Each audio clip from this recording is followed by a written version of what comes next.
When you work outside the radiation processing industry, handling a container showing the international symbol for radioactive materials is understandably worrying.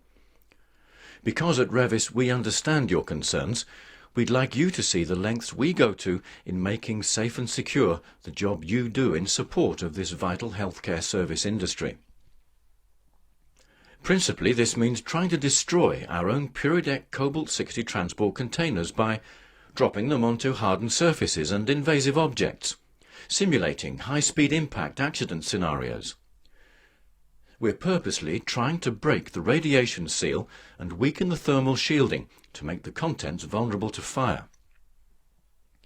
These tests are all evaluated, approved and watched by the UK Department for Transport, which licenses the transportation of Class 7 dangerous goods.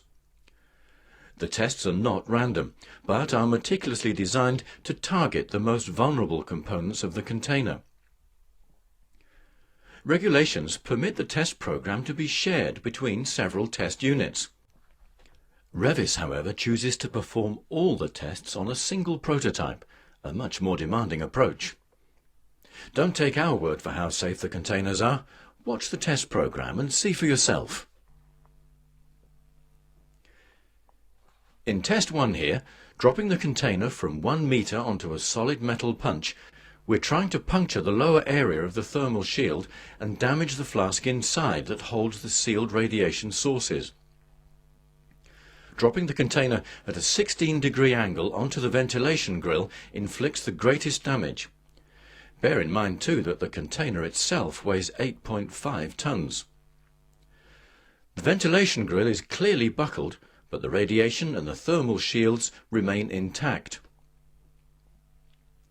In test 2, the container is now dropped onto the punch from a different angle, in what might be termed a conditioning drop. We're trying again to puncture the container's external casing, and also see if we can damage and weaken the shock absorber before we next drop the container from 9 meters. Again, the drop angle is carefully chosen to maximize damage to the shock absorber and to the corner of the pallet.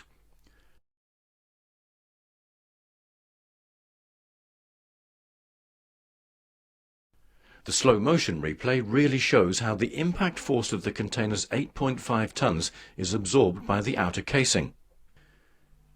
We see the punch has dented the metalwork, but the impact is successfully absorbed as it was designed to be.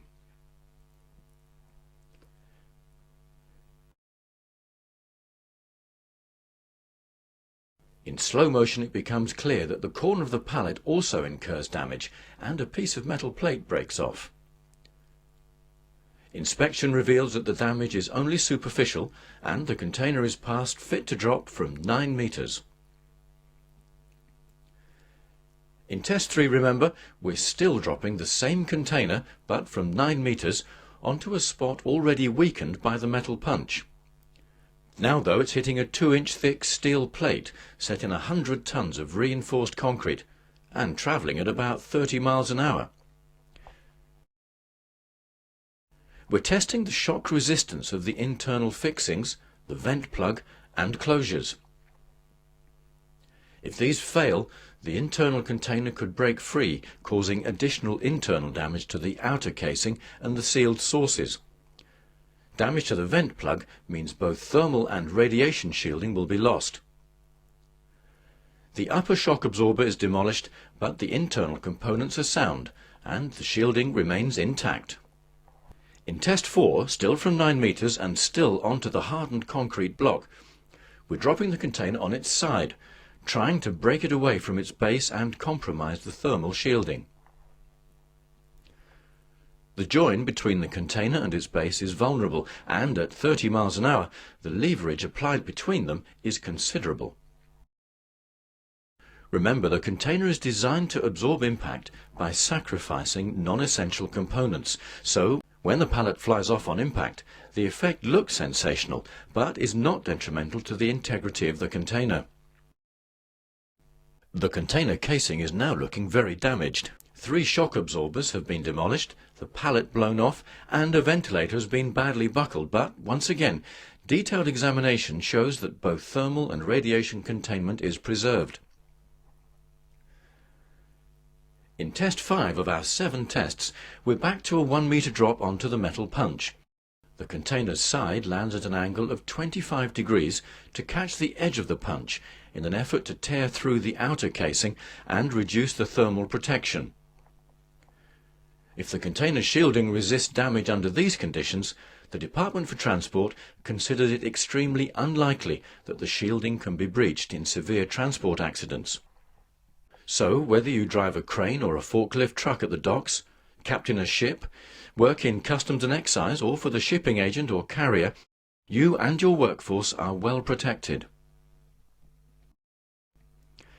Test 6 is what might be termed a compounding drop.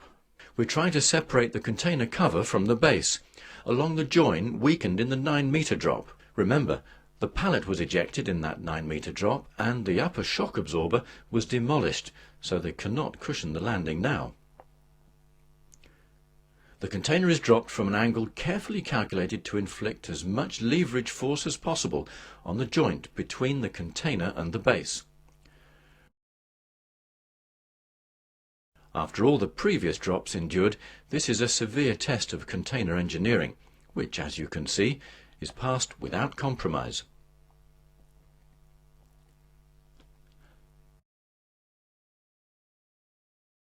Finally, in test 7, we drop the assembly upside down from 1 metre onto its outer casing, immediately above the vent plug, which provides direct access to the sealed source chamber.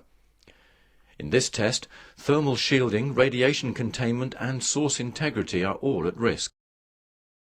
Slow motion shows how the outer casing withstands both the initial impact and a second bounce on the punch before its 8.5 tons hit the ground.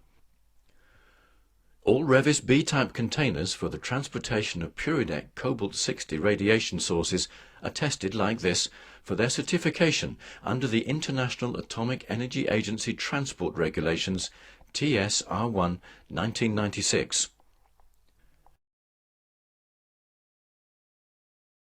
In future, when you see the international symbol indicating radioactive materials on a Revis container, you can be confident that we've already tried to destroy one just like it, and failed.